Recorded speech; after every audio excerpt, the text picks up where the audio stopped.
Thank you. Welcome to our public hearing for the FY26 budget. I'm Andrew Perchlik, the chair of the Senate Appropriations Committee. With me is Representative Shai, the chair of the House Appropriations Committee, and the members of both the House and the Senate Appropriations Committees.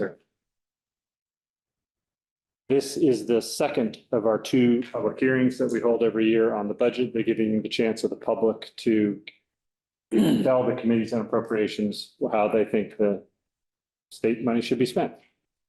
For this hearing, each person will have 2 minutes to speak.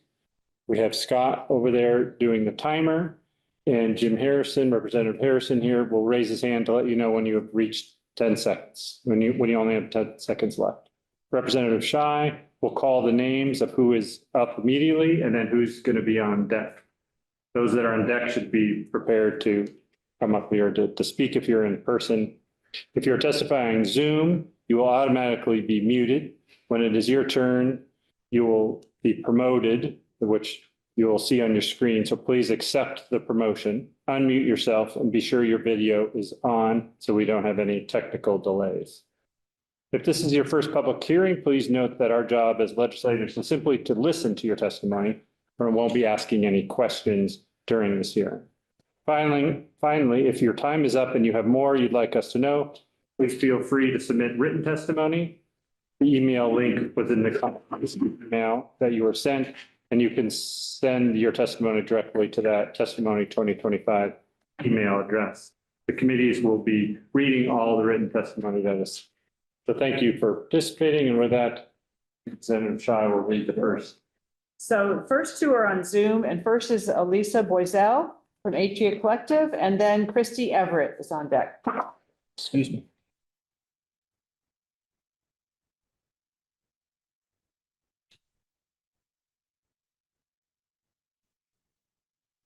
We have Alyssa.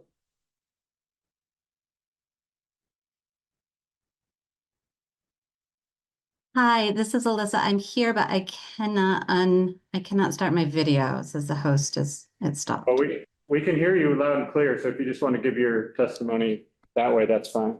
Excellent. Thank you so much. So good evening. My name is Alyssa Boisel, the Executive Director at Atria Collective, a nonprofit based in Middlebury, Vermont. For the past 45 years, Atria Collective has been a crucial resource for survivors of domestic and sexual violence in Addison County. I am here to speak in support of a $1.2 million investment in Vermont's Domestic and Sexual Violence Special Fund to preserve the essential services of Vermont's domestic and sexual violence organizations. At Atria Collective, we are committed to providing continuous services to survivors, including a 24-hour crisis hotline, emergency and transitional housing programs, legal advocacy, medical accompaniment, and sexual assault response, a supervised visitation program, support groups, and prevention education. In the last fiscal year, our dedicated advocates provided 8,937 direct services to 599 adults and children through our advocacy services. Our supervised visitation program facilitated 311 visits and safe exchanges for 21 families and provided support to the parents and caregivers of 281 children. Our team is steadfast in its commitment to our mission, fueled by our conviction in the importance of the work and the survivors we support, yet each year brings the unfortunate challenge of achieving more with fewer resources. Our data demonstrates that the urgency is clear and our future funding remains uncertain. The stark reality is that any reduction in funding will result in a decline in services. It is imperative that we increase our investment in these services now, and if we do not, we must confront the pressing question: what will happen to the most vulnerable members of our community? With reduced funding, how will we prioritize critical services to maintain and which ones to cease? Must we sacrifice our crisis services? So in closing, I'm asking you to please consider a $1.2 million investment in Vermont's Domestic and Sexual Violence Fund to preserve these essential services. Thank you for providing me the opportunity to speak with you today. Thank you. Thank you. Next up is Christy Everett on Zoom, followed by Alicia Post, who should be in the room. Hi, my audio is working, but apparently I'm having the same issue with video. So I will just start talking if that's okay. Yeah, that's fine. Hello, my name is Christy Everett, and I'm the Director of Operations at the Clara Martin Center, which is the designated agency for Orange County and the greater Upper Valley. I appreciate the opportunity to testify today and to advocate for continued investments in the designated and specialized service agencies like the Clara Martin Center, with a specific ask for a 6.2% Medicaid rate increase based on analysis conducted by our CFO group. This rate increase translates into $13,950,000 in general fund dollars.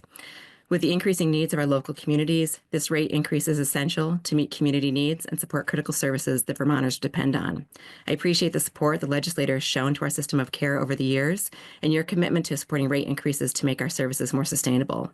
Your support reflects the values we hold around dignity and respect for individuals who may struggle with mental health or substance use concerns, and that care for those needs are just as important as care for physical health needs. A 6.2% rate increase is crucial to meet the rising costs of the services we provide. With our funding primarily provided by Medicaid and other grants, we need to rely on rate increases to meet the increased operational costs for our agencies, including cost of living adjustments needed to retain the qualified staff we have in an understaffed system. As a state, we have already seen the effects of what an underfunded system looks like, with specific agency programs closing their doors, high wait lists for services, and turnover in staffing, which directly impact care needs. Without rate increases, our services will continue to erode and threaten our ability to provide preventative upstream services. Without strong home and community-based services, individuals are forced to seek care in more costly facility-based care or emergency services.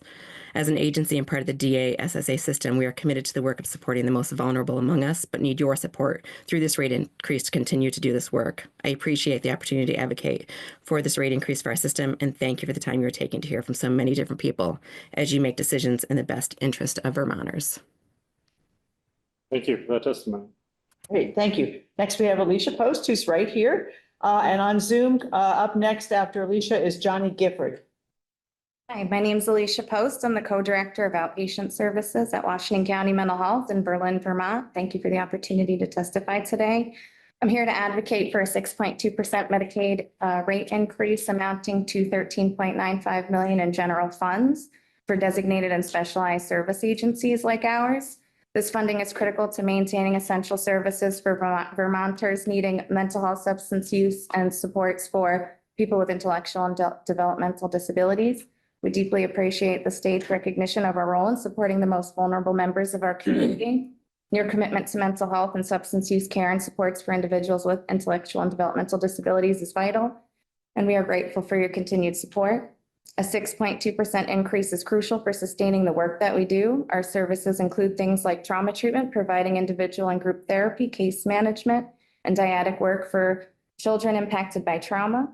We also offer programs like reentry services for individuals involved in the correctional system, as well as evidence-based therapies like cognitive behavioral, dialectical behavioral, and eye movement desensitization and reprocessing. The demand for our services is growing, and recently we faced a 9-month wait list with high caseloads, complex needs, and a lack of competitive wages. We're struggling to retain skilled staff. Fewer people are entering the field of therapy, and many who can earn more in private practice.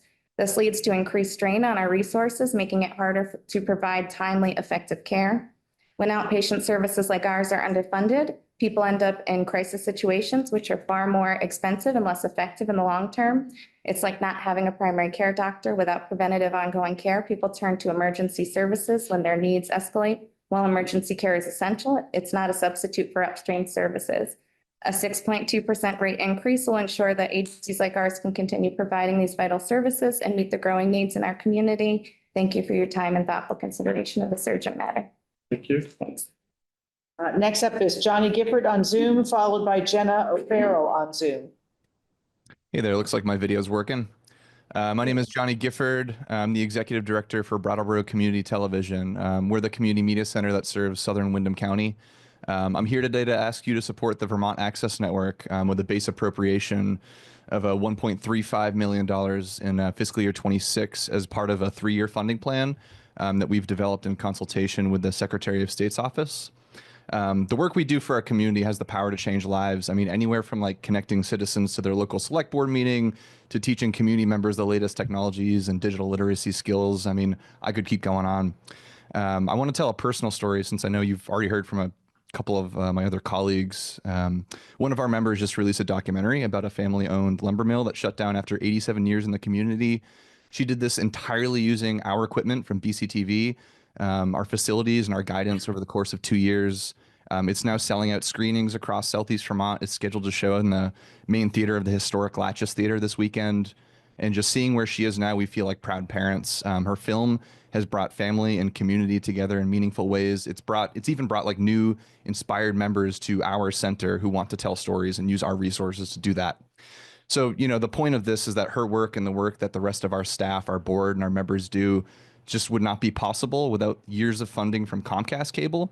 But as that is declining, funding from the state of Vermont is becoming increasingly important to uphold what we're doing for our community. So thank you for considering your support for the Vermont Access Network's base appropriation of $1.35 million in fiscal year 26. Again, we've been working on this 3-year funding plan with the Secretary of State's office. Thank you for your time today. Appreciate it. Thank you.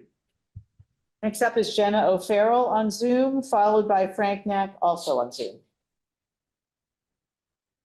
Hi, my name is Jenna O'Farrell. I'm the Executive Director of Northeast Kingdom Community Action and President of the statewide Vermont Community Action Partnership, or VCAP, which is made up of Capstone, CVOEO, SEVCA, and BROC. VCAP is requesting $15.8 million in HOP grant funding in the FY26 budget to support homelessness prevention services across the state. For 60 years, Community Action has inspired a spirit of hope and helped individuals and families connect to approaches that help them succeed. Our communities are healthier, safer, and happier when we meet the needs of everyone who lives in them. People facing homelessness are parents, children, siblings, your friends, neighbors, and coworkers. Without support from any one of us, we are a finite number of paychecks or personal crises away from confronting this challenge. When the state of Vermont supports people facing homelessness, we fulfill a promise that help will be there when it's needed. Holistic homelessness prevention services are a great example. They help people address diverse emerging challenges so they can secure and thrive in stable housing. Homelessness prevention reduces the need for shelter and the hotel-motel stays, shortens their duration when needed, and reduces reliance on costly emergency services. VCAP services cover the entire country, every county and corner of the state in Vermont. In 2024 alone, we served over 43,000 Vermonters, from Head Start to fuel assistance, shelter operations, housing navigation, food insecurity, financial skill building, disaster assistance, and community justice. Vermont's community action agencies address all dimensions of poverty in our state and understand how best to counter its root causes. This deep experience informs and strengthens our homelessness prevention services. Again, VCAP is requesting $15.8 million in HOP grant funding to support homelessness prevention services across the state. We also ask that you support the budget request of the House and Homelessness Alliance of Vermont, in which we are members of. Thank you for this opportunity to testify. Thank you. Thank you. Thank you. Next up is Frank Knack on Zoom, followed by Helen Layden, who I believe is here in the field. Okay.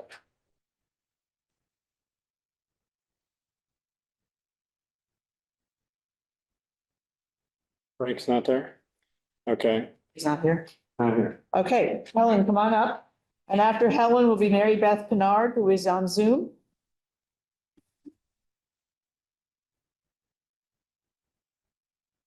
Right.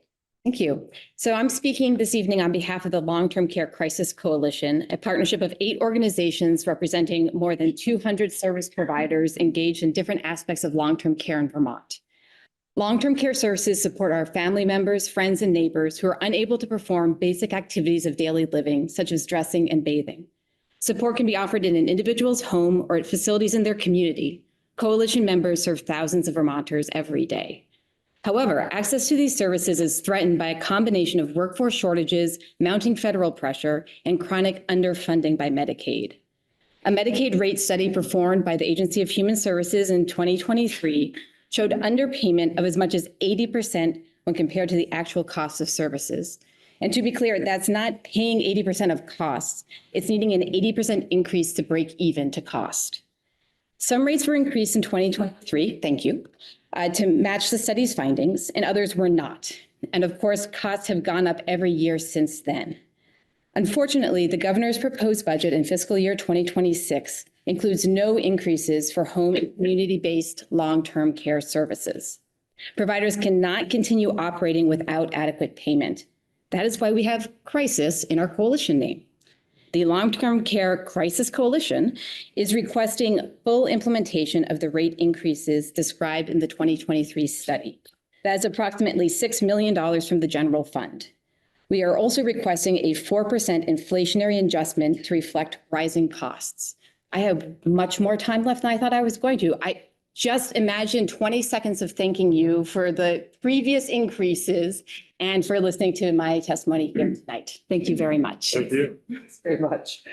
Okay, on Zoom is Mary Beth Kennard, followed by Maria King, who's also on Zoom. Yes, thank you. My name is Mary Beth Kennard. I'm the Executive Director of Vermont Catholic Charities. Vermont Catholic Charities is a statewide social service agency serving all Vermonters regardless of faith since 1929. We offer emergency aid, counseling services, and operate 3 level 3 residential care homes located in Derby Line, Rutland, and in Burlington. Over 80% of the 150 residents we serve are on Medicaid. Our facility in Derby Line is one of the few level 3 residential care homes in the Northeast Kingdom. One missing piece from the governor's proposed budget is any increase for ACCS or ERC. These are 2 payments that make up the core of Medicaid reimbursement for residential care providers. Our request is for full funding of the DIVA rate study and a 4% inflationary increase.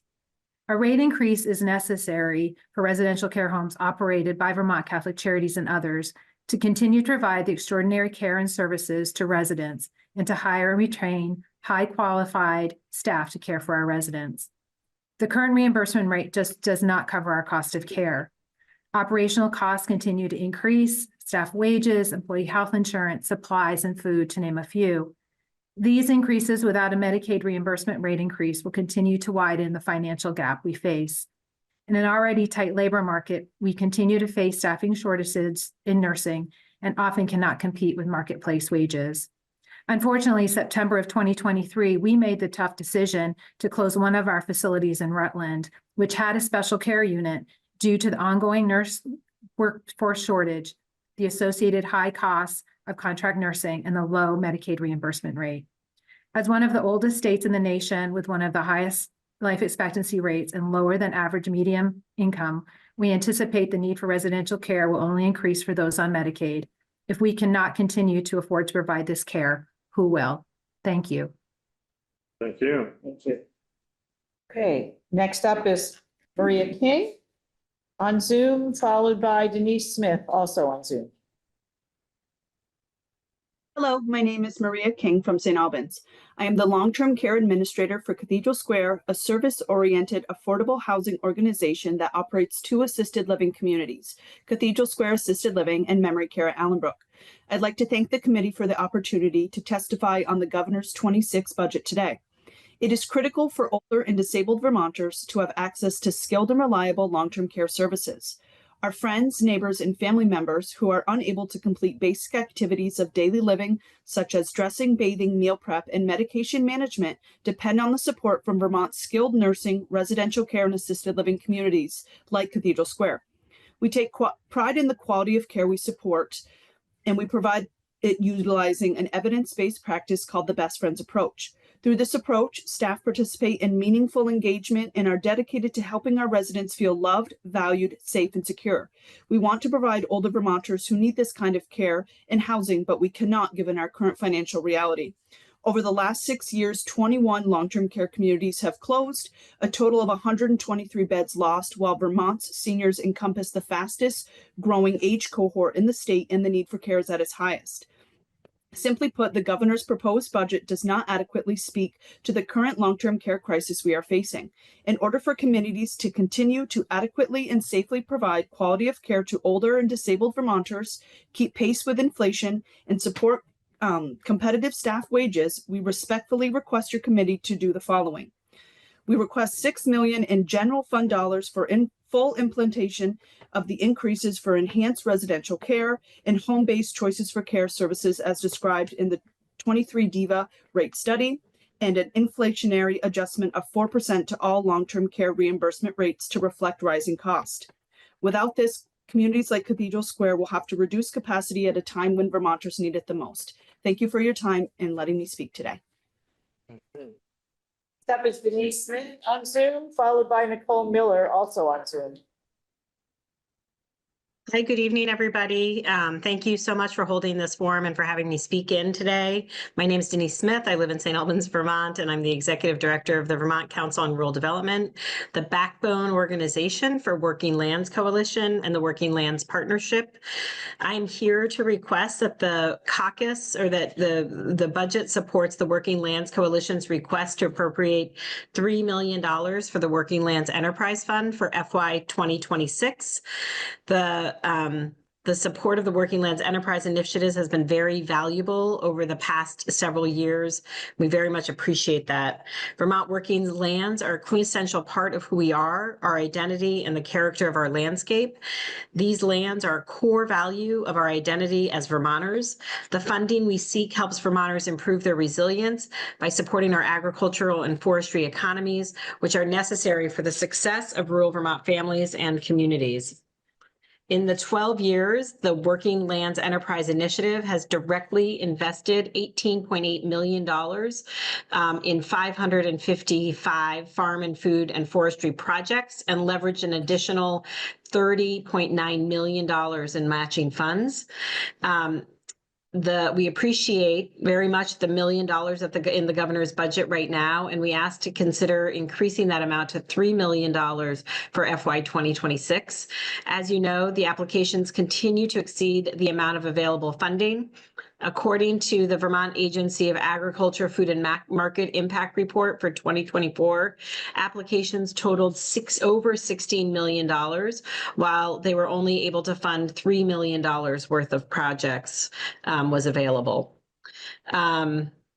The Working Lands Enterprise Grants has been a core funding mechanism for our local economy and has helped Vermonters start, expand, and pivot their businesses so they are able to maintain their existence and contribute to our rural economy. Thank you again for having me tonight. Thank you. Next up is Nicole Miller on Zoom, followed by Will Lambeck, who I believe is in the room. Good evening. My name is Nicole Miller, and I'm the Executive Director of Vermont After School, a nonprofit organization that works to strengthen after-school and summer programs, empower youth, and expand access to those programs so that any child or youth in Vermont who wants to attend an after-school or summer program can do so. Thank you for the opportunity to speak with you today. I asked the Senate and House Appropriations Committees to support the governor's proposal to fully fund the After School and Summer Special Fund administered by the Agency of Education. As a youth, my family moved around a lot. Both of my parents worked full-time jobs with an hour or more commute each way, and we rarely had the funds to participate in out-of-school time experiences or clubs. Most times, my sister was my after-school program, and despite trying, it wasn't a very fun experience. In my 17 or more years in the after-school and summer field, I have seen firsthand the power of these programs and its impacts on hundreds, if not thousands, of youth. Through consistent participation in these programs, youth gain critical skills, experience belonging and connection, increase protective factors, decrease risky behaviors, improve academic outcomes, and so much more. Furthermore, a 26-year longitudinal study from Dr. Deb Vandell and her colleagues at the School of Education at the University of California, Irvine, show consistent participation in programs predicts outcomes not only for the time in which youth are attending an after-school or summer program, but for years to come. However, in Vermont, we do not yet have enough after-school and summer programs available for every child or youth who wants to attend one, regardless of where they live, their age, their family's social, economic background, and many other barriers. We need to ensure that every child or youth in Vermont has these opportunities, and fully funding the After School and Summer Special Fund, as in the governor's budget proposal, helps us get there. Thank you so much for listening today. Thank you, Nicole. Hey. Next up is Will Lambeck is here, and then Jessa Barnard, who is on Zoom. Okay. Good evening, members of the committee. For the record, my name is Will Lambeck, and I am with the organization Migrant Justice and a resident of Burlington, Vermont. Thanks very much for having me here with you all this afternoon. Migrant Justice is a grassroots human rights organization founded and led by Vermont's community of immigrant farm workers. But I'm actually here today to speak about the Vermont Human Rights Commission, which is requesting money for 2 staff positions in the budget adjustment of this fiscal year, and has a proposal codified in H38 to request additional funding for more positions in next fiscal year's budget.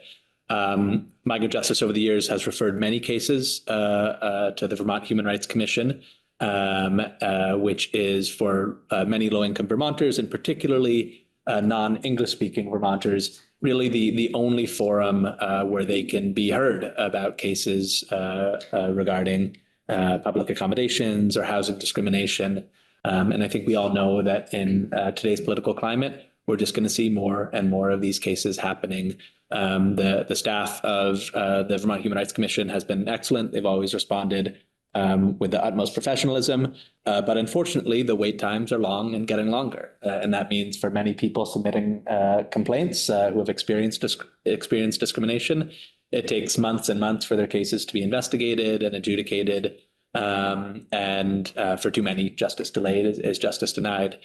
So we really hope that HRC will receive the funding that they're requesting, as they'll be adequately staffed in order to appropriately handle the complaints that they're receiving. Thanks very much. I appreciate it. Thank you. Next up is Jessa Barnard on Zoom, followed by Chad Butt, also on Zoom. Good evening. Thank you. Jessa Barnard. I am the Executive Director of the Vermont Medical Society. We are a physician and PA membership association, and I'm here tonight speaking on behalf of primary care practices in all settings, hospital-based, independent, and FQHC, and to talk about the need for lawmakers to include vital primary care investments in the 2026 budget. We need primary care to make progress on Vermont's goals of reducing healthcare costs, increasing access, and improving quality of care. Yet Vermont faces a cliff in primary care funding in 2026. That is caused by the end of our current one care all payer model in 2025 and not joining the ahead model until 2027. So we're facing a real crisis in primary care funding for 2026 that we ask the legislature to address before we leave more Vermonters without a medical home. I've submitted some more detailed testimony in writing, itemizing out what the gaps in funding are, but they include $5.5 million in lost ACO funds that are not currently included in the governor's recommended budget, $4.45 million in state funds for lost Medicare payments to the Blueprint for Health program that is in the governor's recommended budget, and we encourage continuing that funding, and continued funding for the Blueprint for Health expansion pilot that assists primary care practices in addressing mental health, substance use disorder, and social determinants of health needs that is not in the governor's recommended budget. We also ask for vital investments in building our primary care workforce through funding a primary care family medicine residency training program and continuing the medical student incentive scholarship program that has a sunset in 2027. So thank you for listening and all you can do to keep primary care available to Vermonters. Thank you. Thanks. Next up is Chad Butt on Zoom, followed by Elise Schanbacher, also on Zoom. Good afternoon. I'm Chad Butt, the Executive Director of Mentor Vermont. I believe that potential is equally distributed, but opportunity is not. I invite all of you to think about a mentor you've had in your life and the impact they've had on you, and what mentors have helped you get here today. When young people have mentors in their lives, they feel like they have someone to turn to for support, and they feel like they matter. We see all too often in our communities across the state, young people don't feel connected and supported by their community.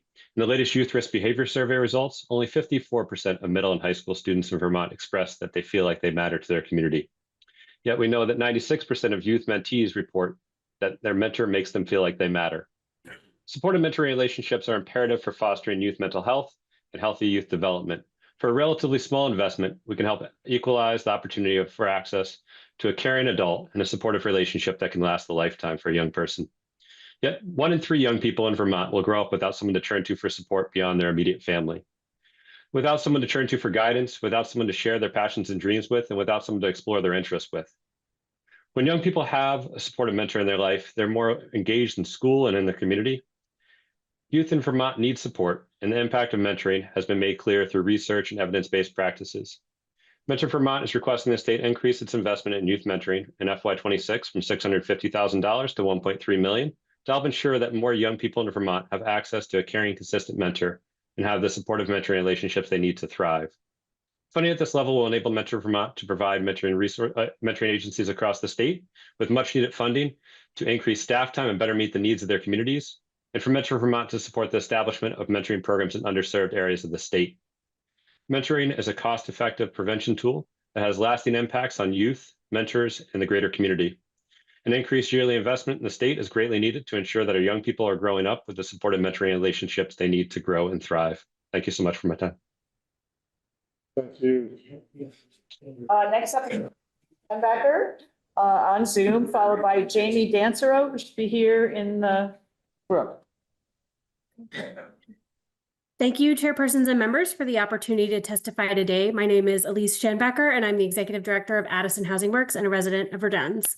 I strongly support base funding for the Vermont Housing and Conservation Board at $36.9 million, as well as an additional $40 million to ensure all anticipated housing projects can move forward this year. Base funding is critical, but it only represents half of VHCB's recent funding levels. Vermont cannot afford to cut affordable housing production in half when we already produce fewer than half the 5,000 to 7,000 homes needed annually. In Addison County, AHW is putting state investment to work with tangible results. For example, we reinvested $5 million into a community wastewater system serving 67 Middlebury households with failing septics. A $650,000 state investment from VHCB leveraged $3.5 million in federal funds, not only ensuring these homes remain viable, but also potentially supporting additional new cost-effective manufactured homes. We've also completed preliminary engineering for over $20 million in additional infrastructure projects to sustain our MHCs, ensuring long-term affordability while protecting water quality, health, and safety. But without robust VHCB investment, these projects and the critical rural housing they support are at risk. Another important budget priority is the Mobile Home Improvement and Repair, or MHIR program, but accessing it can be a challenge. Many residents who are working families, seniors, and people with disabilities struggle with the paperwork and online application process. Thanks to VHCB funding for resident services, AHW has helped residents secure over $450,000 in MHIR funds for essential home repairs and energy efficiency, funds that may have gone unused without this support. Finally, VHCB funds have helped us develop much-needed affordable apartments. To name just one recent example, VHCB's $1.1 million state investment in Firehouse Apartments leveraged $7.2 million in private equity and federal funding, creating 20 workforce housing units near jobs in downtown Bristol and boosting the local economy. VHCB funding is not just about building homes, it's about leveraging resources, maximizing impact, and ensuring all Vermonters have safe, stable, affordable housing.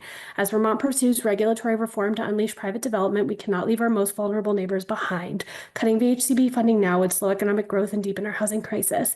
Please fully fund VHCB to meet Vermont's housing needs now and in the years ahead. Thank you for your time and consideration. Thank you. Next up is Jamie Dancero here in the room, followed by Christine Hazard, who's on Zoom. Good evening. My name is Jamie Dancer, and I'm the Director of After School and Summer Programming for the West River Education District in the Wyndham Central Supervisory Union, serving the communities of Jamaica, Townsend, Brookline, and Newfane. I am here tonight to urge you to support the governor's proposal to fully fund the After School Special Fund. We are at a crossroads, not just here in Vermont, but across our nation. In uncertain times, one thing remains clear: after-school programs must be a priority. They require consistent, sustainable funding to continue delivering the engagement, self-confidence, and social-emotional support that our students need and deserve. These are not accidental benefits of after-school programs. They are essential components of the well-rounded education that Vermonters have valued for generations. I have seen firsthand how after-school programs help communities thrive. I have also seen communities struggle in their absence. In areas I serve, there is no other option without these programs. Children would go home to empty houses, left to their own devices, often consumed by screens without supervision or support. Worse yet, as we all know, unsupervised time can lead to dangerous choices, including vaping, alcohol, and drug use. Please don't force families to decide whether a child is old enough to stay home alone. Please don't ask children to stay out of trouble while they are left without guidance. Please continue to invest in after-school programs that keep our children safe, engaged, and supported. Some may argue that schools already provide activities during this time for students. That is true. Athletics, music, and theater are valuable, but not every child feels at home on a field, a court, or stage. Fortunately, many schools are taking steps to elevate after-school programs, recognizing They're important. Let's take this step as a state as well. By supporting the governor's proposal for the fund after school, you are sending a message to all families. Thank you for everything. Thank you. Thank you. Next up is Christine Hazard on Zoom, and after Christine is Carol Rudy, who is in the room? On Zoom. On Zoom, okay. Go ahead. Hi, I'm Christine Hazard, the Executive Director of Brattleboro Housing Partnerships. We're partnering with Wyndham and Windsor Housing Trust, supported by Cathedral Square Corporation, to pilot the Support and Services at Home SASH for All program based on the traditional SASH model. We are in the middle of our third year of the pilot program, serving 250 Vermonters. One of these families is a family of 4. They all manage chronic and complex health issues that involve physical and mental symptoms. They utilize SASH for All services for tasks ranging from disability applications, navigating interpersonal complaints, addressing mental health concerns, and managing the death of close family members. Most recently, a parent in the household received news that they required a life-altering surgery. Right away, the SASH for All team planned for addressing these complex and emergent family needs through tasks like releases of information, scheduling care team meetings, and coordinating services from the SASH for All nurse and embedded wellness mental health clinician. Without these services, the family would have had significant decreased potential for positive emotional and physical health outcomes. While the governor's budget included gap year funding for the traditional SASH program, it did not include the funding to continue or expand SASH for All. We are ready to expand the pilot to serve approximately 1,200 people across Vermont, including the areas of highest need. It will cost $400,000 to continue the existing pilot and $2 million to expand the SASH for All across the state. Importantly, without the $400,000, the pilot will end and participants in Brattleboro will lose these vital services.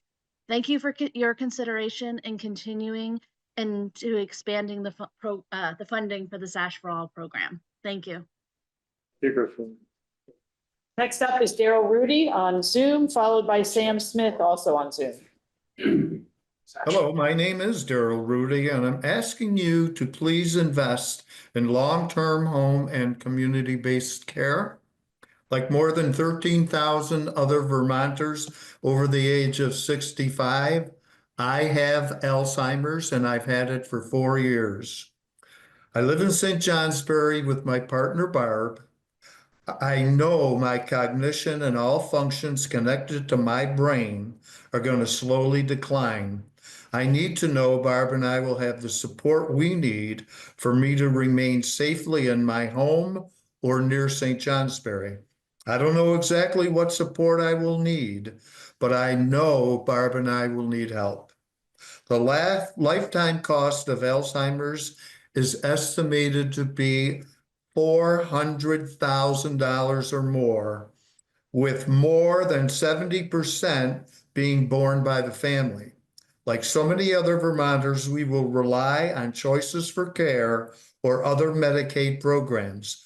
I was shocked to learn the financial instability in this system, and I ask you to do everything in your power to ensure these services remain a viable option for us. To learn that long-term care providers that accept Medicaid didn't even get a cost of living increase in the budget this year is unacceptable. I'm asking you to please include an inflationary adjustment of 4% to all long-term care reimbursement rates and to do everything in your power to ensure home and community-based providers are able to support Vermonters like me in the future. And I thank you very, very much for listening to this and hope you take action. Thank you again. Bye-bye. Thank you. Next up is Sam Smith on Zoom, and then we will go to Sarah Keblin, who I think is in the room. Hello, thank you for having me tonight. My name is Sam Smith. I live in Charlotte and work for the Intervale Center as the Farm Business Director. I have provided farm business planning support to hundreds of farmers statewide over the last 12 years. I am here today to voice my support for the Vermont Food Security Roadmap to 2035, which is a plan to promote a robust, viable agricultural sector engaged in providing food for local communities. The priorities outlined in the roadmap are essential to the community providers, farmers, and partners engaged in the on-the-ground work of ensuring Vermonters that they have the food that they need. The priorities outlined in the roadmap were developed with broad community involvement. Some of them involve state funding, and they all work towards a unified goal of creating a food-secure Vermont. They move us toward a community where all are fed, farmers are able to earn enough to support their families. These priorities are all important for the push towards a just and equitable food system. The priorities are fund the Vermont Food Bank's appropriation request of $5 million. Continue funding the Land Access and Opportunity Board so that it can perform its statutory powers and duties for improving land and housing access among historically marginalized and disadvantaged communities. Appropriate $20 million for the Farm Security Fund to support emergency farm recovery from adverse weather events. Convert $323,000 in one-time funding for Vermont 211 to base funding, and increase the public investment in Crop Cash Plus and Farm Share to $500,000 in base funding. All of the priorities listed will have a profound impact on the health of our fellow Vermonters and the viability of farms that are at the heart of our rural communities. They reinforce the resilience of our local food system that can weather the uncertainty of our current political moment and increasingly volatile impacts of climate change. These priorities are the conscious policy choices that feed our neighbors and strengthen farmers. We are already on the road to a food security in Vermont, and by funding our coalition's priorities, Sam, we gotta move us end further forward. Thank you. Thank you. Next up is Sarah Kevlin, who's right here, and followed by Denise Walton, who's on Zoom.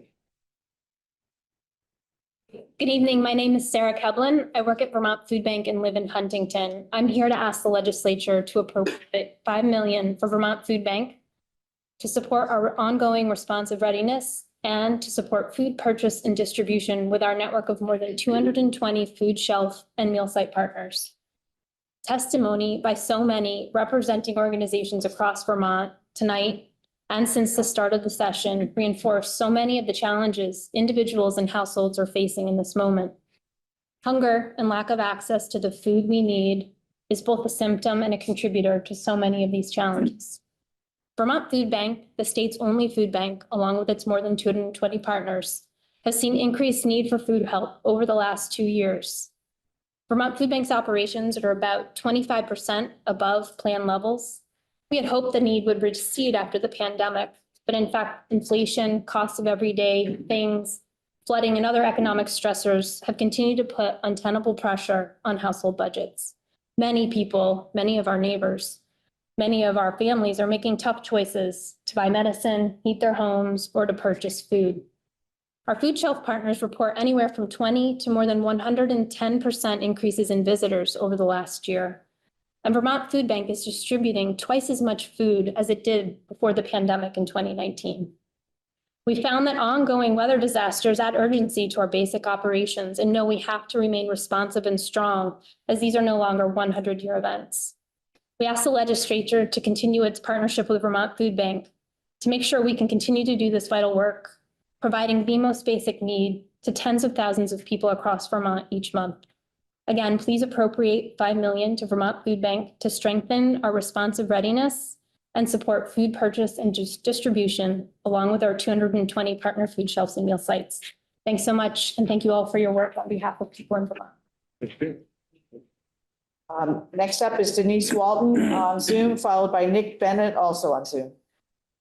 Good afternoon. Thank you for having me here today. I'm Denise Walton, community member and resident of Concord, Vermont. I am also a volunteer at Sid's Food Pantry. I'm asking today that you could please appropriate $5 million to Vermont Food Bank for responsive readiness for food purchase and distribution, and to support network capacity for the 220 network partner food shelves and meal sites across our state. In the Concord In the community of Concord, many residents are elderly, widowed, disabled, veterans, and families with 2 to 3 generations in one household. It is also a rural area where transportation can be a barrier to food security.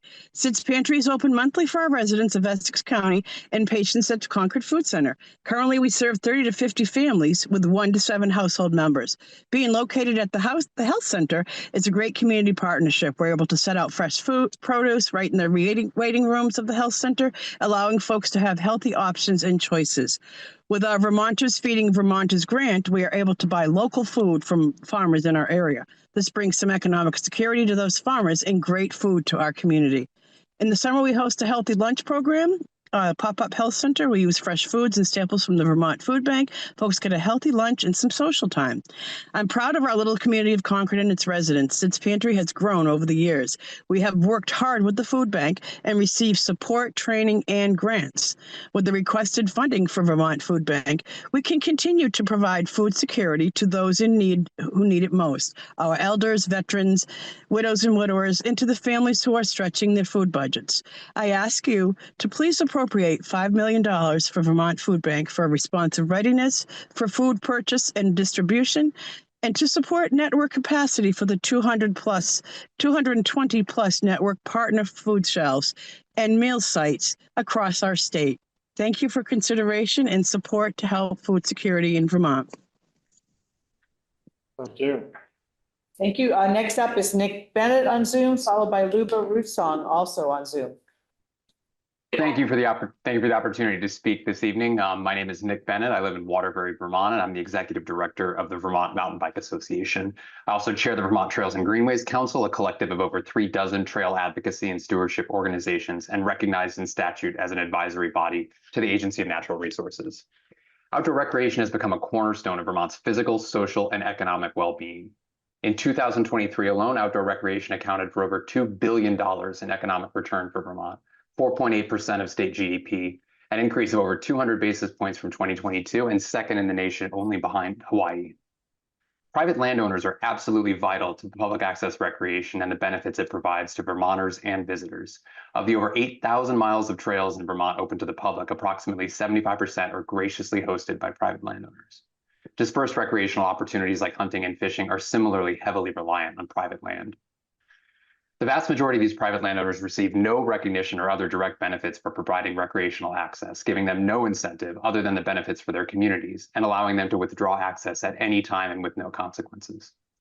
House Bill 147, introduced earlier this month, would establish a recreational trails compensation study committee charged with evaluating how private lands are currently used for public access recreation and landowner costs and liabilities, estimating the economic value of public recreation on private land, analyzing existing approaches employed elsewhere, and ultimately recommending if and how landowners should be recognized. The committee will also consider how a program would ensure high-quality trail construction and maintenance, as well as how to consider the specific value a hosted asset brings in recognition or compensation model. H147 includes a one-time $250,000 appropriation for the committee to contract consulting support to pursue its objectives and create a report of findings and recommendations to the legislature. This one-time appropriation is an exceedingly small investment on what amounts to the bedrock of $2 billion in annual economic return for Vermont, and I strongly encourage the committees to consider funding it in full. Thank you again for your time this evening. Thank you. Thank you. Is Luba in the room by any chance? Okay, we will skip. They're not on Zoom. Then next on Zoom is Nash Pruka, and followed by Remington Savoy. Everybody on Zoom. Nash, okay, go ahead. Hi, my name is Nash Pruka, and I'm the general manager at Run Amok Maple. I oversee a staff of about 20 employees who manage 2,000 acres of forest land in Chittenden and Lamoille County. I am here to talk about my experience with the Serve, Learn, Earn program at VYCC, and I am asking the legislature to include a $2.5 million for Serve, Learn, Earn funding in the base fiscal year of the 2026 budget. At Run Amok Maple, we've partnered with the VYCC in order to help us with our yearly need for staffing throughout the sugaring season. And this past September, I attended a job fair at VYCC's campus in Richmond. I had the privilege of speaking directly with many of their members about the work that we do in the woods at Run Amok Maple. And from this single tabling event, I was able to fill our roster for the upcoming season, sparing me a significant amount of effort in searching elsewhere. Meeting the individuals in this fashion allowed me to see them in a setting where they were already comfortable, giving them the confidence to ask me many questions I wouldn't ordinarily get interviewing an applicant. This led to a handful of people who got exactly what they were looking for in a job, and we received employees who effortlessly integrated into our crew. We've had a joke at work that an employee isn't going to be a real sugar maker in their first year due to the broad scope of the work that we do. The VYCC members we hired were not typical newcomers, and they brought with them solid experience of working outdoors under challenging conditions and demonstrated remarkable communication and teamwork skills. This background enabled them to integrate seamlessly into our crew and perform at a level of much more seasoned employees. I wholeheartedly believe in what they're doing, and it makes me proud to see so many young individuals making it their first choice to carve out a career in these trades. So I hope you can consider funding Save, Learn, Earn program. Thanks. Thank you. Thanks. Next up is Remington Savoy on Zoom, and then Colin Hilliard, you're in the room.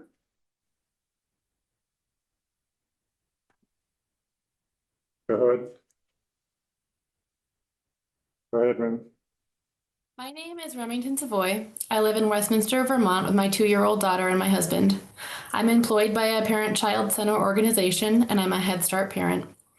I'm asking you to secure $500,000 from the Tobacco Settlement Fund to increase base funding of the integrated grant to allow parent-child centers to consistently and comprehensively provide tobacco cessation, referrals, and support for pregnant people and families with young children, as well as educate and support to ensure infants and young children are not exposed to secondhand smoke. For years, I've watched the women in my life deal with stress by smoking. When I was going through a difficult time in my personal life last year, I followed in their footsteps and began vaping. This is a habit that I'm not proud of. Vaping makes me feel mentally weak, and it upsets me to think that I have so easily fallen into this trap. I need to quit in order to be able to model healthy coping mechanisms to my daughter. Securing this funding will allow me to get resources that myself and so many other parents need to quit for good.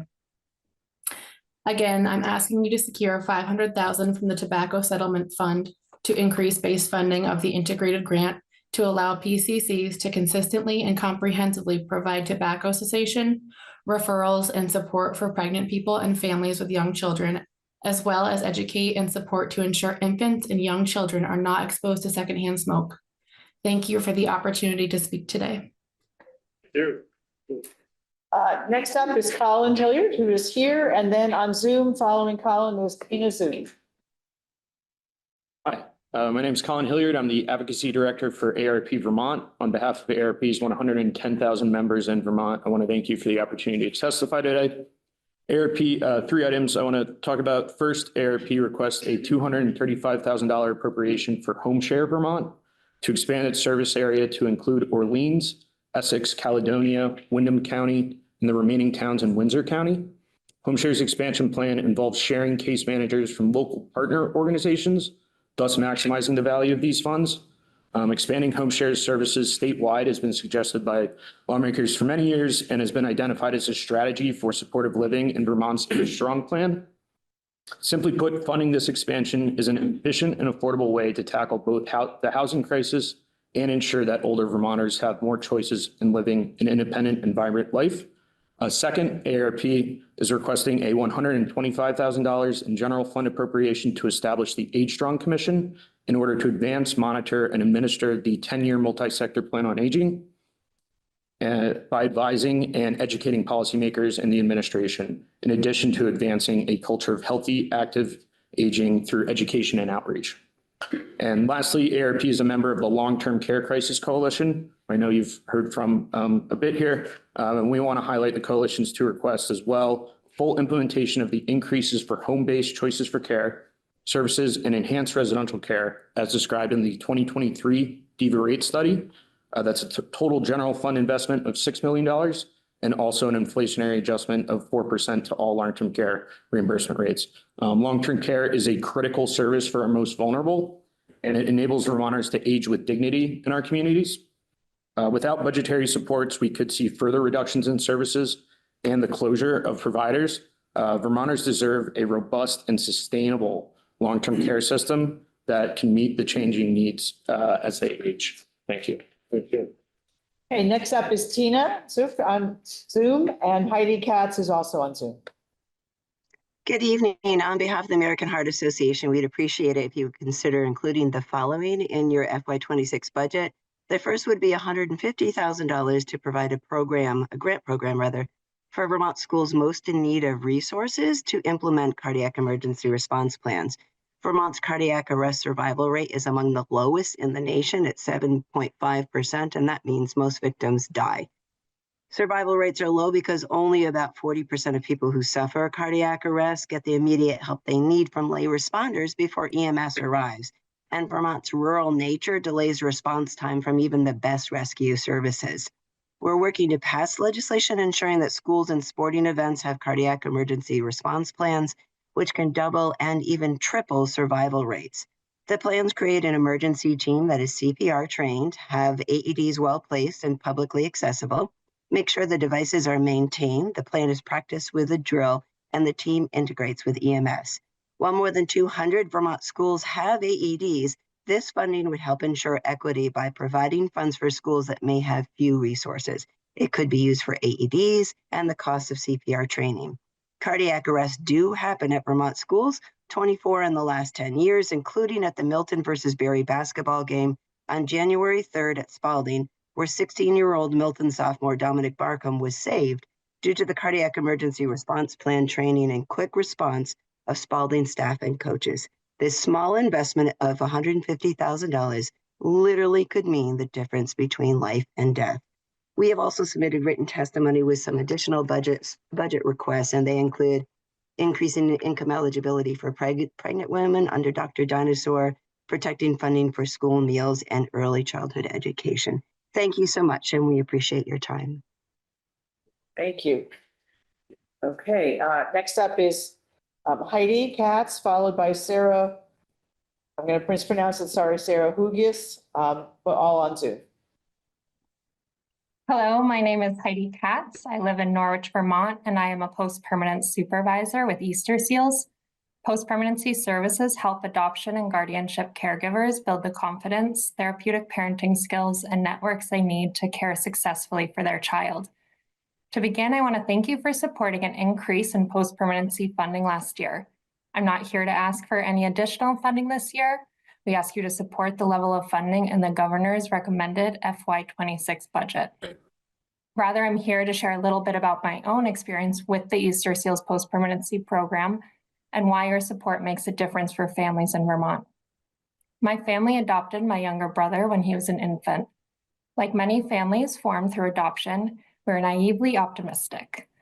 Over time, my parents learned firsthand about the significant impact that experiences in utero and during the first few months of life can have on a child's development. My brother would have explosive outbursts and tantrums that would last for hours, and my parents felt unequipped to parent him, despite having raised myself and my older biological brother fairly successfully. They struggled understanding the system of care and knowing how and where to access help. Eventually, they were told about the Easter Seals post-permanency program, and they reached out for support. My brother is now 19 years old, and they're still receiving support from their original permanency worker. She's been a constant provider in their life, supporting them through difficult times and celebrating the growth that my brother and my parents have made. Knowing how valuable this program has been to my family, I decided to pursue a career in it to support families like mine in navigating the complexities that come with adoption and guardianship. I'm grateful to be a part of this meaningful work. I'd like to conclude by thanking you again for your continued support for post-permanency and for taking the time to listen. Thanks. Thank you. Next up is Sarah Hugis on Zoom, followed by April Palmer, also on Zoom. Thanks, not too bad. It's Hugis. Appreciate it. Thanks for taking the time to listen today. My name is Sarah Hugis, and I'm requesting that the legislature allocate $2.5 million in funding to the Serve, Learn, Earn program in the FY26 budget. Serve, Learn, Earn is a Vermont-based workforce collaborative consisting of Audubon Vermont, Resource Vermont, Vermont Works for Women, and the Vermont Youth Conservation Corps. Together, we provide Vermonters with valuable opportunities to develop skills, give back to their communities, and earn compensation while pursuing careers in conservation and the trades. I'm the Senior Youth Conservation Leadership Coordinator at Audubon, Vermont, where I oversee all Serve, Learn, Earn programs and directly supervise dozens of our participants. Since the program's inception, I've seen countless of success stories unfold, starting with my own. I was an environmental education AmeriCorps member for 2 years at Audubon, and then was hired as a sugaring crew assistant, and finally secured the full-time job in my current position. I know firsthand the confidence, community, and skills Serve, Learn, Earn programs provide. The positions we offer are the reason that some participants want to and are able to stay in Vermont, which is important to consider with our aging workforce. Besides myself, I've watched quiet, disengaged teens come alive in the woods while conducting forestry assessments, with some actually going on to pursue degrees in wildlife biology or environmental studies at UVM. Many of our interns and AmeriCorps members have landed careers in Vermont after working with us. Some of our alumni are employed at places like Shelburne Farms, Vermont Fish and Wildlife, COTS, the Howard Center, Public Schools, Vermont Center for Geographic Information, Vermont Center for Eco Studies, and more. Lots of organizations that are giving back to the greater community of Vermont. The sense of community we foster in our programs, along with the transferable and industry-specific skills participants develop, are among our most valuable outcomes. To continue compensating young people for these important roles and grow the workforce in our little state, we are again requesting $2.5 million in funding for Serve, Learn, Earn in the FY26 budget. Thanks so much for your time tonight. Thank you. Next up is April Palmer. The next person is canceled, so we won't hear from him. But then after that is Isaac Mbongo, who is in the room somewhere. So. Hi Okay. there. Thanks for your attention. My name is April Soons Palmer, and I live in South Hero. I'm the manager of the Champlain Islands Farmers Markets, and I'm also on the board of the Vermont Farmers Market Association. In both capacities, I work closely with NOFA Vermont and can attest that their work is essential for sustaining thriving farmers and healthy communities. I'm here today to support NOFA Vermont's request for $500,000 in base funding to strengthen Vermont farm viability and address food security by sustaining 2 proven programs, Crop Cash Plus and Farm Share. I manage 2 weekly farmers markets throughout the growing season in South Hero and Grand Isle. Every market, we have a number of customers who come to my table to utilize their SNAP and EBT cards. The Crop Cash program allows them to match their first $20 in benefits with Crop Cash coupons to spend on local fresh fruits and vegetables from our farmers. These coupons go a long way to stretch the tight budgets of those families who are most in need of food assistance. They also allow our hardworking farmers to be paid fairly for the literal fruits of their labor. The Crop Cash program enables our SNAP customers to shop locally at farmers market and increases the accessibility to fresh, nutritious food.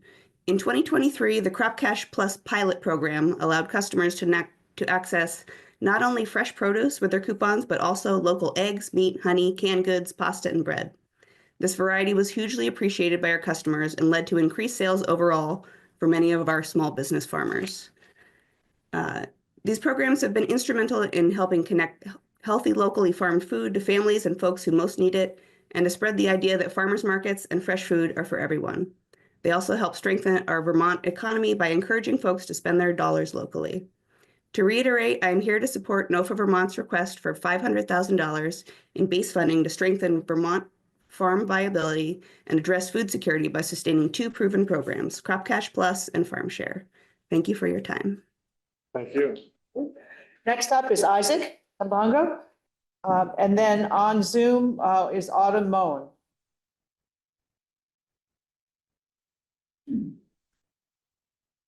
Hello, my name is Noah Cass, and I am a program manager at Resource Youth Build in Burlington. I'm here with Isaac Mbongo, who is one of our young leaders, to speak on behalf of the Serve, Learn, Earn Collaborative and say thank you for funding us the last 3 years. And we're explicitly asking for $2.5 million to be included in FY26 budget. Your funding allows us to work with truly brilliant young people like Isaac, and I'll let Isaac talk about the Youth Build program from here. Hello, my name is Isaac Mbongo. I'm from Democratic Republic of Congo. I'm a student from Youth Build. First, construction is my passion for my life. That is why I chose Youth Build program. Youth Build is important to me because Youthville is different than Burlington High School. At Youthville, we have school and we work with the community. This year, we work to building affordable housing with the Habitat for Humanity. We are working on the housing destroyed by flooding. Every week, we also go to feeding Champlain Valley and help people get food for free. I'm feeling very happy and excited to learn so many things from construction in English. I have more confidence from youth because I learned the construction mindset. That means it is important to have good attitude and to be respectful to anyone. I like Youthville because we not have construction practice every day, but we also have math class, science class, and English class. That is help students from high school get credit. Like me, when I finish Youthville, I will also get my high school diploma. Thank you for legislative support Youthville. That has changed my life. Thank you both. Okay, next up is Autumn Moan on Zoom, followed by Aiden Otterman, also on Zoom. Hello, chairs and members of the committees. My name is Autumn Moen, and I work at Hunger Free Vermont, and I'm a resident of Burlington. Thank you for the opportunity to testify today in support of legislation that will instruct the state to opt into the SNAP Restaurant Meals Program and allocate necessary funding to ensure its successful implementation. Specifically, H-151 and S-42 request $100,000 for a dedicated staff position within the Department for Children and Families, or DCF, to administer the program, and a fund of $75,000 to support restaurants' costs when enrolling, including changes to point-of-sale machines or software to accept SNAP benefits. DCF administers the state's Three Squares Vermont program, which is Vermont's name for the federal SNAP program. While a federal nutrition program, states have options to tailor SNAP to the needs of the state. The Restaurant Meals Program is one such option. This program allows older adults, people with disabilities, and those experiencing homelessness to use their federally funded Three Squares benefits to purchase hot meals at authorized restaurants. These populations often face significant barriers to accessing, storing, and preparing food, and ultimately using their Three Squares benefits at all. By expanding Three Squares benefits to include restaurants, we can ensure these vulnerable populations have access to the food they need. 9 states have already implemented the Restaurant Meals Program, and their experiences underscore a critical lesson. Without dedicated funding and staff, the program struggles to function effectively. Vermont has the opportunity to adopt policies that ensure every resident has reliable access to the food they need where they need it. A well-funded Restaurant Meals Program will uphold the dignity of choice that Three Squares Vermont is designated to provide. However, without proper investment, we risk setting up a program that lacks the capacity to truly serve those who need it most. I urge you to support this funding to ensure Vermont implements a high-quality program that makes a real difference for older, disabled, and homeless Vermonters enrolled in Three Squares Vermont. Thank you for the time and consideration. Thank you. Next up is Aiden Otterman on Zoom, followed by Carol Lang Godden, also on Zoom.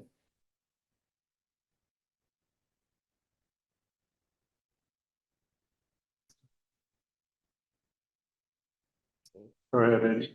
Sorry, my mute was not working. Good afternoon. My name is Aiden Otterman. I am from West Topsom, Vermont, and I am the chair of the Youth Voice Committee for the Vermont State Youth Council. I'm here today to request that the House and Senate Appropriations Committees ensure that there is funding for the Vermont State Youth Council in the fiscal year 2026. Vermont State Youth Council has been a key player in giving a voice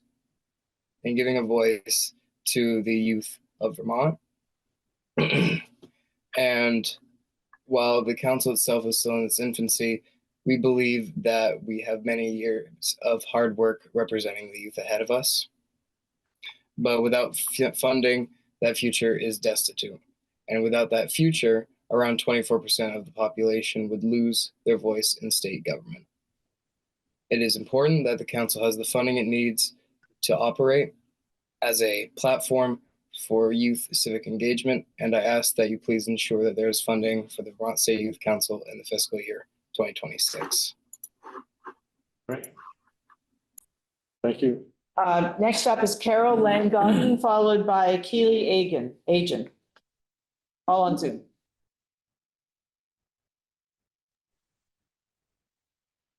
Good evening. My name is Carol Lang-Godden. I'm the Executive Director at Lamoille Family Center in Morrisville, and I'm the Chair of the Vermont Parent-Child Center Network.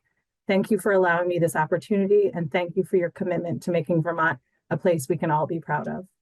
We respectfully request that you support the Vermont Parent-Child Center Network's request to secure $500,000 from the Tobacco Settlement Fund for the base funding of our integrated grant. This funding will allow PCCs to consistently and comprehensively provide tobacco cessation referrals and support for pregnant people and families with young children, as well as education and support to ensure infants and young children are not exposed to secondhand smoke. Smoking cessation, prevention, and education activities will be embedded in the 8 core services offered by all 15 centers. Last year, PCCs served over 18,000 children and 17,000 parents statewide. PCC staff commonly see families in their homes or other comfortable settings and can develop trusting relationships, putting them in a unique position to provide referrals to cessation programs, education around secondhand smoke, and resources for coping without tobacco. Success in quitting and remaining smoke-free is more likely among people who have consistent social support and encouragement, which PCCs can provide. Again, we ask that you support the Parent-Child Center Network's request to secure $500,000 from the Tobacco Settlement Fund for the base funding of the integrated grant. This funding will allow us to more consistently and comprehensively provide tobacco cessation referrals and support for pregnant people and families with young children, as well as education and support to ensure infants and young children are not exposed to secondhand smoke. Thank you again for your time today and for your ongoing dedication and service. Thank you, Keely. Thanks. Keely's up next, and then Maddie Kempner. Good evening. My name is Keely Agan, and I am the Early Childhood Nutrition Manager at Hunger Free Vermont and a lifelong Vermonter living in Burlington. Thank you, chairs and committee members, for the opportunity to provide testimony in support of our request for an appropriation of $182,000 as an incentive for child and adult care food program sponsor organizations. The Child and Adult Care Food Program, or the CACFP, is the most equitable way to provide nutritious meals and snacks in early childhood education settings because all children receive the same developmentally appropriate nutrition. In order to participate in the CACFP, family child care home programs are required to work with a CACFP sponsor organization. Without CACFP sponsor organizations, family child care home programs would not be able to participate in the CACFP, and many children in Vermont would not be able to access nutrition in their early childhood education programs. In recent years, the number of CACFP sponsor organizations has declined because the financial and capacity burden of being a CACFP sponsor organization became too much. The 3 CACFP sponsor organizations in Vermont are Brock Community Action Agency, Capstone Community Action, and the Winston Prouty Center for Child and Family Development. These 3 sponsoring organizations are responsible for administering CACFP for family child care home programs across the entire state. And at this time, the federal administrative payments that the CACFP sponsoring organizations receive do not adequately cover the cost of being a sponsoring organization. Thank you again for your consideration of our request to appropriate $182,000 to distribute among the 3 child and adult care food program sponsor organizations as an incentive to participate as a sponsor of the CACFP for family child care home programs. Please support this important initiative that will help more small, home-based family child care home programs ensure that children have access to nutritious meals. Thank you so much. Thanks, Keely. Thanks. Next up is Maddie Kempner, followed by Yasmin Zeisler. All on Zoom. Okay. Thank you all for your important work and for taking the time to hear from members of the public this evening. My name is Maddie Kempner, and I'm the Policy Director at the Northeast Organic Farming Association of Vermont, or NOFA, and a resident of Cambridge. I'm here today to ask you to support $20 million in the FY 2026 budget for farmers to recover after a climate emergency or extreme weather event.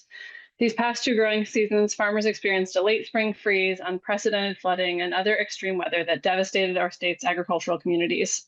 Flooding destroyed crops and livestock, damaged farm infrastructure, and in some cases washed away entire livelihoods. Many farms lost an entire season of planned revenue, and our state's farmers have now collectively endured tens of millions of dollars in damage and loss over the past 2 years. NOFA has had our own farmer emergency fund in place since 1997.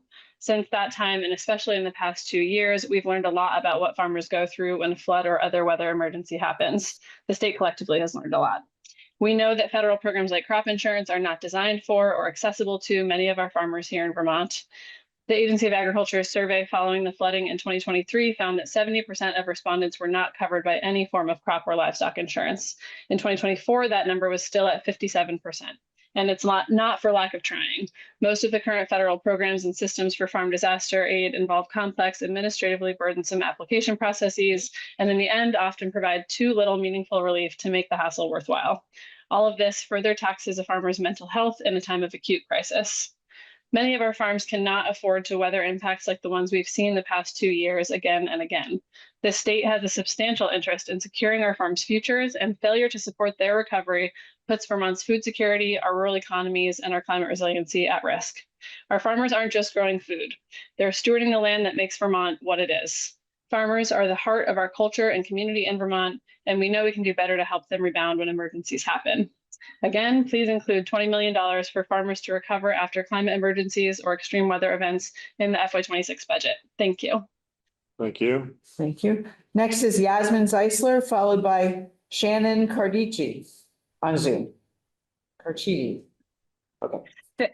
Thank you and good evening. I'm Yasmin Zeisler, Chair of the Board of Advance Vermont. I've worked for over 20 years in the Vermont State Colleges system as a student advisor and academic leader, and I currently teach at CCV. I'm here to speak to Advance Vermont's request for $350,000 in base funding to support My Future VT. It's the state's only free online resource for career and education exploration and planning. It's a vital resource for people of any age, as well as those who support them, like our career and school counselors, teachers, employers, and family members. It provides a one-stop solution, integrating Vermont's education programs, its funding sources, and career information, all in a user-friendly website designed to support Vermont's vulnerable and underserved communities. I'm also a resident of East Montpelier, and like my fellow Vermonters, this is the time of year when I read our school district's annual report. For me, one of the most important details is what the report says about the future plans of our community's high school graduates.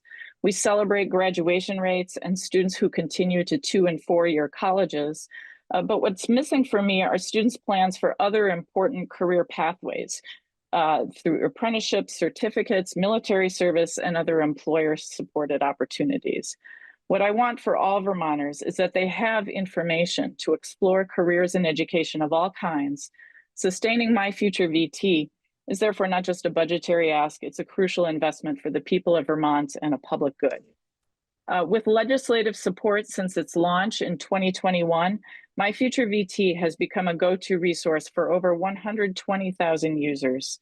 State support in the form of a base appropriation will ensure that it will remain a free, accessible statewide resource. Thank you very much. Thank you. Next up is Shannon Carchidi, if I get close, and Stephanie Carvey after that. Hi, good evening. Thank you all for being here. My name is Shannon Carchidi. I'm the Executive Director with the North Central Vermont Recovery Center, also known as NCVRC. We're located in Morrisville and serve all of the Lamoille Valley. NCVRC has been a member of the Recovery Partners of Vermont since 2023. I'm here tonight to ask for your support of a base increase of $1.6 million for Vermont's local recovery centers in the Department of Health's budget. We are also asking for you to direct $500,000 in opioid abatement special funds to establish an oral health fund for people in early recovery. Recovery centers are a vital resource within our system of care and offer a safe, grounding space for individuals and families seeking support with substance use disorder. Our peer recovery coaching, volunteer programs, support groups, and health and wellness offerings are tailored to meet people where they are on their recovery journey. In 2024, in Morrisville alone, we recorded over 8,000 visits to our recovery center. For all of the reasons listed above and the variety of services I've shared, the need is apparent and our impact is powerful. Access to an oral health fund would greatly impact those we serve by increasing health awareness, building self-confidence, and empowering folks to rebuild their lives. Again, we please ask for your support of a base increase of 1.6 million for Vermont's local recovery centers in the Department of Health's budget, as well as 500,000 in opioid abatement special funds to establish an oral health fund for people in early recovery. We do appreciate your continued support and thank you for your time in hearing this testimony this evening. Thank you. Next up is Stephanie Carvey, followed by Elias Burgess. Good evening, everybody. My name is Stephanie Carvey. I am the co-executive director of the Rutland County Parent-Child Center. Our agency is one of 15 centers as part of the Parent-Child Center network, providing services for families specifically in Rutland County. I'm here today to request $500,000 from the Tobacco Settlement Fund for the base funding for our integrated grant, allowing parent-child centers to consistently and comprehensively provide tobacco cessation referrals and support for pregnant people and families with young children, as well as education and support to ensure infants and young children are not exposed to secondhand smoke. Working primarily in early education, I have a unique advantage of seeing families every day. Although our primary role is to support children reaching milestones and becoming kindergarten ready, we often are embedded into the personal lives at a deeper level. Working as part of a larger agency, we can support families with opportunities to reach new levels of success, in turn giving their children a stronger start in life. Success in quitting remaining smoke-free is more likely among people who have social support and encouragement. Embedded strategies for tobacco cessation into our work not only allows us to better assist individuals in reaching their quitting goals, but also promotes collaboration and sustainable healthy habits in life. This foundation is crucial to maintaining the momentum of positive lifestyles for future generations. Supporting families reaching their greatest potential is what we're here for, which is why we would like to secure $500,000 from the Tobacco Settlement Fund for the base funding in our integrated grant, allowing parent-child centers to consistently and comprehensively provide tobacco cessation, referrals, and support for pregnant people and families with young children, as well as education and support to ensure infants and young children are not exposed to secondhand smoke. Thank you for your time and consideration of our request. Thank you. Next up is Elias Burgess, followed by Miranda Dalton. Hi, my name is Elias Burgess. I live in Brattleboro. I am the executive co-director of Turning Point of Windham County, a nonprofit recovery center, which is a member of the Recovery Partners of Vermont. I am asking you to support a base increase of $1.6 million for Vermont's local recovery centers in the Department of Health's budget. We're also asking you to direct $500,000 in opioid abatement special funds to establish an oral health fund for people in early recovery. Over the last few years, our community has faced unanticipated and unprecedented challenges. I am immensely proud of how the town I grew up in has organized to address the needs of the vulnerable population that is still growing within our community, and I'm equally proud of the role that our center continues to play in that effort. As a recovering alcoholic and addict, I know firsthand how essential our work can be to those who need it. We currently have only 5 recovery coaches providing peer support across 2 hospitals, 6 supportive housing programs and drop-in shelters, in the encampments of the unhoused, and at our center in Brattleboro. To maintain our current programs and expand our staff to meet the needs of our county, we need your support. For this reason, I am again asking you to support a base increase of $1.6 million for Vermont's local recovery centers in the Department of Health's budget, as well as $500,000 in opioid abatement special funds to establish an oral health fund for people in early recovery. I've run out of things to say, so I will surrender the rest of my time. Thank you so much for hearing me. Thank you, Elias. Okay, next up is Miranda Dalton, followed by Harmony DeVoe. Hi, I'm Miranda Dalton from Heinsberg. I am the Waitsfield Farmers Market Manager, a member of NOFA VT and the VT FMA. I'm requesting to speak on the $500,000 in base funding to strengthen Vermont farm viability and address food security by sustaining 2 proven programs, Crop Cash Plus and the Farm Share program. As a market manager, my job is to provide a diversity of food options for our community while maintaining a healthy variety of vendors. We limit our field to only 3 vendors of one type. This means that we are limited to accepting 3 vegetable farmers and 3 fruit farmers. In the normal crop cash funding cycle, it only allows 6 small Vermont-based businesses to support our crop cash using community members. During the 2023 test year of Crop Cash Plus, this allowed the SNAP and EBT recipients to access things like meat, eggs, dairy, as well as local fresh baked bread, value-added agriculture food products, and forestry products like maple syrup. Vendors accepting this new Crop Cash Plus rose from 6 to 20. In tandem, we saw universal school lunches and PEBT cards in 2023.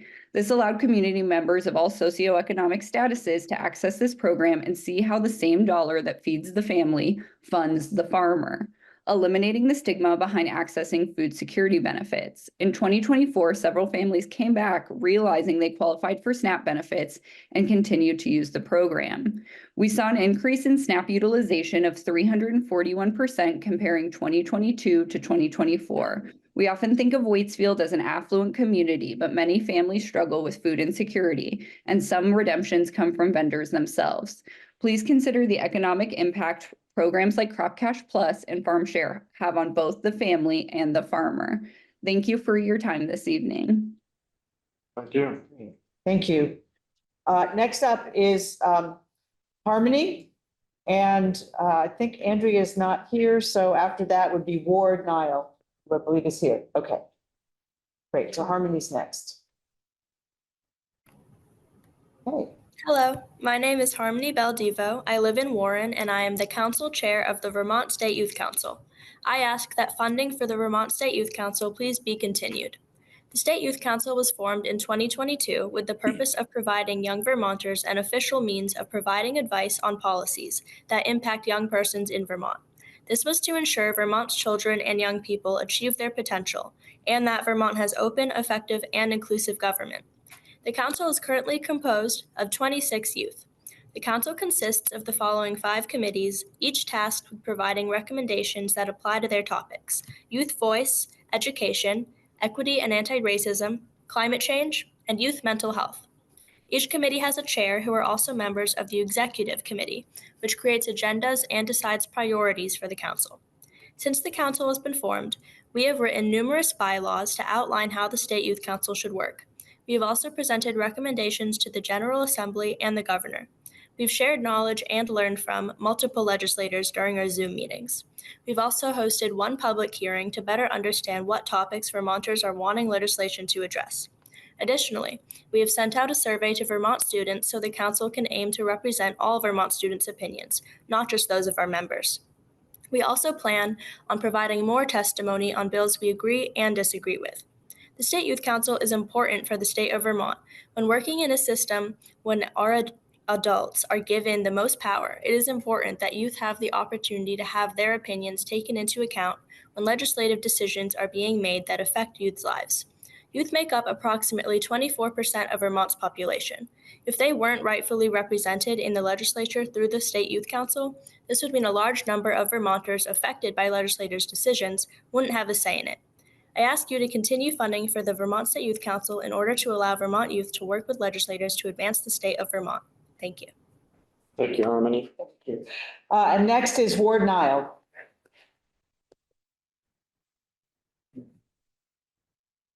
Andrew, this is that's the written testimony Okay. that I emailed you all. Okay, thank you. It's been a while since I've been at the State House. It looks really good. I don't know. It really looks nice. I haven't been involved with Alzheimer's that long. Not me personally, but my wife. I brought my sister, my wife, my friend Dan here with me. I appreciate that you gave me the chance to testify and to share my testimony with you. And that's important to me. The reason I'm really here is to give you an opportunity to ask questions from what I shared with you, assuming you've already read it. So, you know, I'm kind of trying to open the floor to you folks to answer any questions you might have. And I'm prepared to answer questions. Not like I didn't come here prepared to talk, but I didn't really know what to talk to you about without knowing what your questions are. So it looks like your main concern is about adult daycare centers. Yeah, that's the subject. And I covered a lot in there because I tried to explain what it's like, and what are the sports that are even there for people. I didn't get into specifics, and you've probably heard specifics from others here. But I tried to give you a perspective of what is happening to me with being involved with Alzheimer's. And, I can't tell you everything because it takes too long. Right. But, I mean, I would have liked to have been here earlier, but lost keys, things like that caused us to come here a little late. Well, we appreciate you coming, and we have your letter and your written testimony. We'll make sure everybody gets a chance to look at it. And my intent, as I said, to come here was to answer any questions you have, or at least that you can ask questions. Okay, well, you're the last person, right? But none of the other people that were on are gone. So if afterwards people want to speak, but we've been here for an hour and a half, I think some people need to get going, but there might be some questions kind of offline afterwards. That's what I'm here. If you have any questions, I'm here to answer questions. And I've come here with my family to help if you have more questions. And really it's to support you because I understand you're complex. I heard a lot of the testimony. Yeah. You have a real challenge here. Yes, well, we appreciate that, and we'll go offline and we will adjourn the meeting. Okay, good. Thank you. Thank you for coming. Yes, welcome.